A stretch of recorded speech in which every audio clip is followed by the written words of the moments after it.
Well, hello everyone. It is Mr. Sunshine Locksmith Eddy, and I'm doing a little impromptu video here today. As I was driving down the road today, I found this laying in the middle of the street. This was a American padlock that has been ground off. It's been actually sitting on the road for quite a while, as you can see, and it was locked up, and it was just laying on the ground. So what I did was I went ahead and I picked it up and I brought it here, and I between working, I figured I'd take a few minutes and get this thing apart. So what we had to do, we had to go ahead and pick it to the on position, and this cylinder actually slides out as such. There's actually a piece on the back.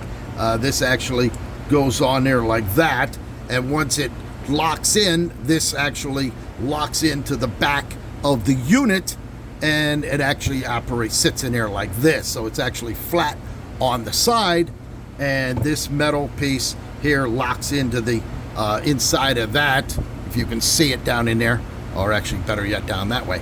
All right, and there's a roll pin in here. So what we did was we picked it, got it to the on position. There's 6 pins in here, and once we get that, you pound the roll pin out, and then we had to go ahead and shim this. Well, this lock's been all beat up. I actually had to custom make a key that was long enough, because the keys that I had would not fit into the keyway. I actually had a 5-pin. This is a 5-pin key, slides in nice and easy. It's an actual Star USA for American Junker Clock AM3, but this is a 6-pin, so we had to get this shim. Once we had it opened, all right, we had it turned, we went ahead and pushed the pin in. Well, what happened in that interim, it locked back up. Okay, so what we had to do was we went ahead and got a 6-pin key, stuck it in there, used the shim like here, and we went ahead and shimmed it in order to get it back to the on position. Now, I could have tried picking it again, but I didn't have that much time, so it was easier just to go ahead and pick it. Once we slid the cylinder out, you use a follower. We went ahead and pinned it up. As a matter of fact, this is the key that I made on the framing, and actually it goes right in and it turns beautifully just like that. So it locks in like that, and there you have. So we now have an operating key. It actually only turns 90 degrees. So we're going to go ahead and take that out. We'll go ahead now and put the roll pin back in. This was the roll pin that fit down in there, and it actually just pounds in there like that. We'll go ahead and get a little hammer, tap that in.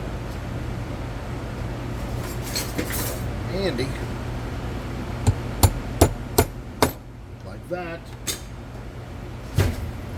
Put our key back in it. Turn it to give that piece the slant to slide in there.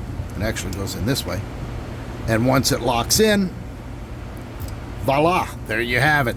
Now, if you don't, once you pull it, you can pull the cylinder all the way out. They actually put this screw here, and that actually rides in that groove. So when you turn it, we're going to go ahead and, again, with the being on the road, driving all the way down there, it actually rounded out, but you didn't hurt the cylinder. You just hurt the aesthetics of the outside of the lock. And there you have it. So there you go. Padlock, good to go. Even though it's got a fucked up face on it, we're going to go ahead.